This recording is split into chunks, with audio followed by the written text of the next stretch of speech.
ما جاء اعرابي رالی یو سړی الى نبی صلی الله علیه وسلم، نبی اسلام را یسأله عن الوضوء، سړی رالی د نبی اسلام څخه د اودس په باره کې پوښتنه کوله چې د اودس څه رقم کېږي، کیفیت د اودس څه رقم دی. فاراه ثلاثا، نبی اسلام اودس وروښوی، وینې ثلاثا چې هر عضو دا درې واره پرېنځل کېږي، وینې مخ 3 واره سو، خلص ولا لاسونه سو، پښې سو، وینې دا. ثم قال، بیا وفرمله هکذا الوضوء، دا رقم دی اودس، څه معنا هکذا الوضوء الکامل، دا رقم کامل اودس کېږي.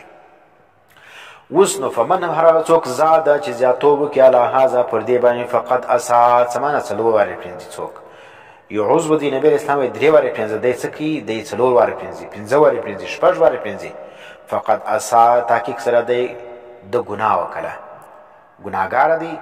مرکات لیکي بترک سنه، ځکه د نبی اسلام سنت چې څوک پرېږدي دا ګناهګار دی، پوهېږې.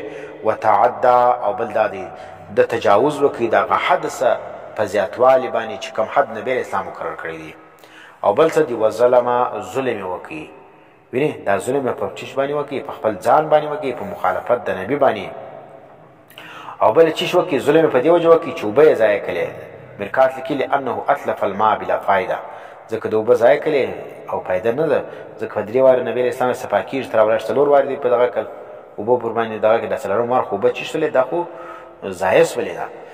نو په دې کې ډېر غټ سبق دی زموږ دپاره چې کوم کسان اولادېږي. ګوره یو کار د نبی اسلام سره ثابت دی، په هغه کې د کیفیت مخالفت چې کوم دی هغه دومره سخت الفاظ نبی اسلام ورته استعمالوي. موږ خو دا ته دونه کیسه نه بولو چې ګوره یو سړی چې کوم دی هغه اودس کې 3 واره پرېنځي، په حدیث باندې ثابته ده. یو سړی راولاړ سو، بیا چې کوم دی هغه یو وار بیا پسې پرېنځل، دا د نبي مخالفت دی. نو چې تر 3 واره زیاتوالی باندې نبی اسلام څه ورته وایي، فقد اساء وتعدى وظلم، تحقیق سره دی ګناهګار دی، تجاوز یې وکړي او ظلم یې وکړي. نو هغه کسان چې د نبی اسلام په دین کې زیاتوب کارونه راباسي، بدعات راباسي او پر هغه باندې مناظرې کوي، پر هغه باندې دلایل وایي، پوهېږې.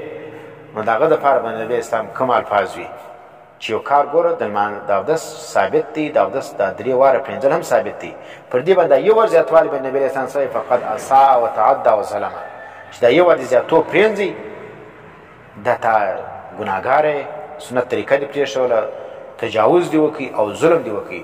نو هغه کسان چې میلادونه کوي یا عرسونه کوي یا دا نور خرافات په دین کې کوي او د دین نوم ورکوي او پر دې باندې مناظرې کوي او پر دې باندې چې کوم دي خلکو فسادات دخي، نو په کار دی چې دا رقم بریلویانو، بدعتیانو، ملایانو څخه خلک ځان وساتي چې یو شی په دین کې نسته، د میلاد ذکر په حدیث کې نه دی راغلی، په فقه کې نه دی ذکر، او دا رقم په علماو امامانو نه دی کړی، او دی راوړی نن د دین شعار بولي او د اصلاح په طریقه یې بولي. نو دا سړي په باره کې به د نبي اسلام کوم الفاظ ته خپله سوچ وکړه چې یو شی په دین کې نه دی په دین داخلي، نو دا شي فقط اساء وتعدى وظلم. نو په کار دی سړی د بدعات څخه ځان وساتي.